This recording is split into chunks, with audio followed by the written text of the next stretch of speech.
Just when I thought Grace had sworn off marriage forever, here we are in Ready or Not 2. We pick up immediately where the first movie ended, which seems diabolical.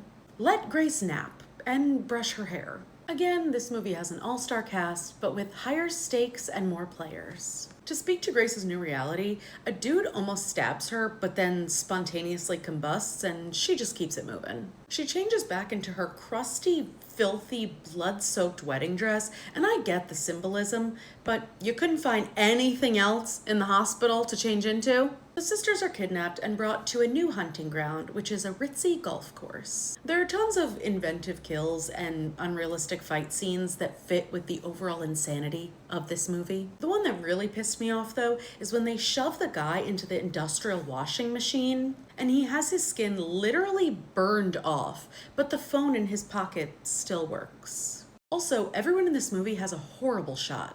I understand they don't get the opportunity to hunt a beautiful young woman often, but maybe if you own a gun, you should know how to use it. The bickering between the sisters did get a little old. I understand they have past trauma, but maybe talk about it later with the therapist you're inevitably going to need if you survive. Grace agrees to another wedding in order to save her sister, ultimately healing the abandonment issues between them. And I like her second wedding look much more than the first. Despite the fact that she was beaten and chased and hurt for 2 nights in a row, and she shows up to the wedding with no more than a scratch on her cheek. And her sister, who was laid the fuck out several times and beaten to a pulp by a man twice her size, is completely fine to be a bridesmaid. Once again, these idiots doubt Grace and her ability to commit. So she takes out her new husband and everyone else except Frodo the lawyer and extricates herself from this murderous bloodline.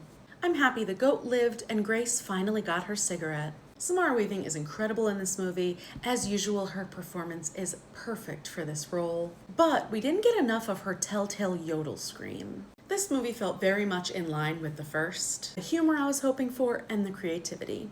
I do think it fell a little too close to the original plot, and the added element of the sisters didn't do enough to change it for me. But I still enjoyed it, and I'll rate this 4 out of 5 goats being saved from sacrifice. Follow along for more movie reviews.